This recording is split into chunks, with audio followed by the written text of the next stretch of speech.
Assalamualaikum warahmatullahi wabarakatuh. Kami dari kelompok 4 kelas B1 TMR yang beranggotakan saya sendiri Kusumati Putri Ayu NIM 032, Rini Wahyuning Pertiwi NIM 040, dan Raka Altafadelia NIM 043. Sini kami akan memberikan penjelasan tentang fungsi Pancasila. Yang pertama, fungsi dari Pancasila dalam kehidupan bermasyarakat, berbangsa, dan bernegara. Pancasila sendiri berasal dari bahasa Sanskerta yang terdiri dari dua kata, yaitu panca yang berarti lima dan sila yang berarti prinsip atau asas. Pancasila sendiri memiliki fungsi dan peran yang luas dalam kehidupan bermasyarakat, berbangsa, dan bernegara. Fungsi dari Pancasila terus berkembang dikarenakan Pancasila merupakan ideologi terbuka. Berikut beberapa fungsi dari Pancasila. Yang pertama, Pancasila sebagai jiwa bangsa Indonesia. Pancasila merupakan elemen terpenting dalam keberlangsungan bangsa Indonesia karena Pancasila sebagai jiwa bangsa Indonesia. Pancasila berperan sebagai nyawa, sumber pandangan hidup, dan ideologi bangsa. Pancasila berfungsi dan berperan dalam memberikan gerak atau dinamika serta membimbing menuju tujuan dalam rangka mewujudkan masyarakat Pancasila. Yang kedua adalah Pancasila sebagai kepribadian bangsa Indonesia. Artinya, Pancasila berfungsi dan berperan dalam menunjukkan kepribadian bangsa Indonesia yang dapat dibedakan dengan bangsa lainnya, yaitu dari sikap mental, perilaku, dan perbuatan bangsa Indonesia.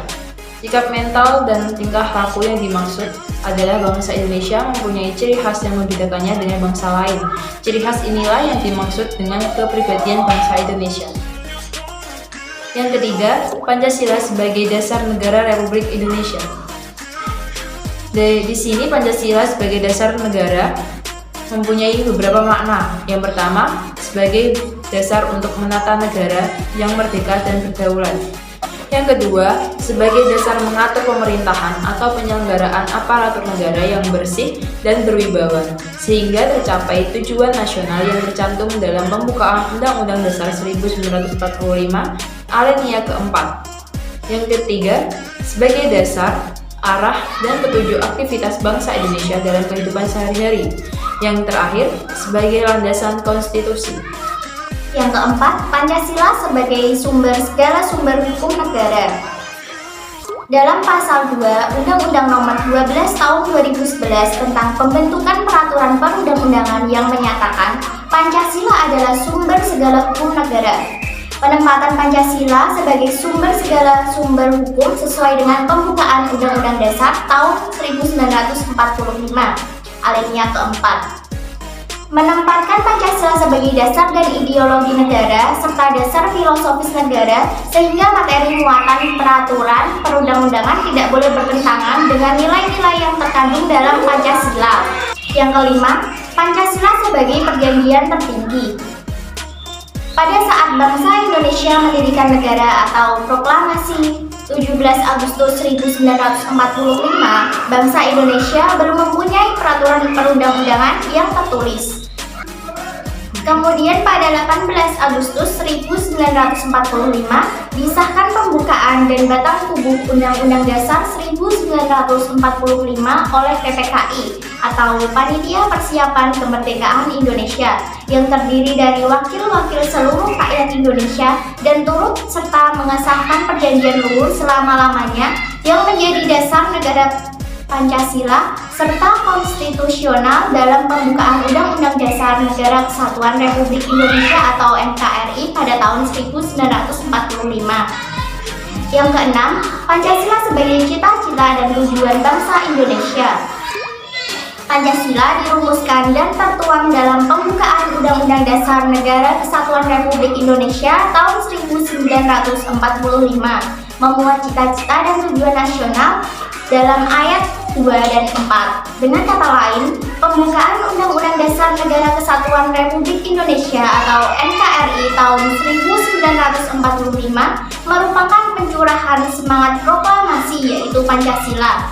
Oleh karena itu, Pancasila juga merupakan cita-cita dan tujuan bangsa Indonesia.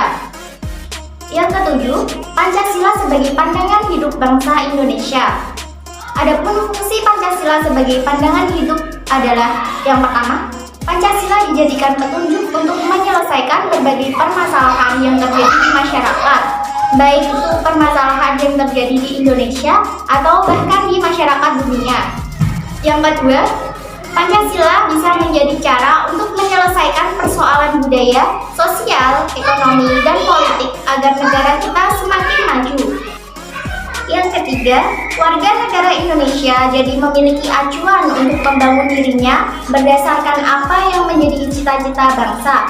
Dan yang keempat, Pancasila sebagai pandangan hidup bisa mempersatukan masyarakat yang memiliki latar belakang yang berbeda-beda. Yang kedelapan yaitu Pancasila sebagai moral pembangunan. Hal ini mengandung makna nilai-nilai luhur Pancasila atau norma yang tercantum dalam pembukaan UUD NKRI tahun 1945 sebagai tolak ukur dalam melaksanakan pembangunan nasional, baik dalam perencanaan, penyelenggaraan, pelaksanaan, pengawasan, dan evaluasinya. Yang kesembilan yaitu pembangunan nasional sebagai pengamalan Pancasila. Pancasila selain sebagai dasar negara juga merupakan tujuan nasional. Tujuan tersebut dapat diwujudkan melalui pembangunan nasional. Dengan kata lain, untuk mewujudkan nilai-nilai luhur Pancasila, pembangunan nasional harus dilaksanakan di segala bidang berdasarkan Pancasila dan UUD Kesatuan Republik Indonesia tahun 1945. Yang ke-10 yaitu Pancasila sebagai ideologi negara. Fungsi Pancasila sebagai ideologi negara yang diimplementasikan dalam pembangunan nasional yaitu bertujuan agar terwujudnya kehidupan masyarakat yang menjunjung tinggi ketuhanan, nilai kemanusiaan, persatuan, kerakyatan, dan keadilan. Tujuan tersebut dicapai dalam wadah negara Kesatuan Republik Indonesia yang merdeka, berdaulat, bersatu, dan berkedaulatan rakyat. Selain itu, Pancasila sebagai ideologi juga mencakup sikap warga negara yang mewujudkan kehidupan bangsa dan dunia yang aman, tentram, dan damai. Sekian penjelasan dari kelompok kami. Apabila ada salah kata, kami mohon maaf. Terima kasih. Wassalamualaikum warahmatullahi wabarakatuh.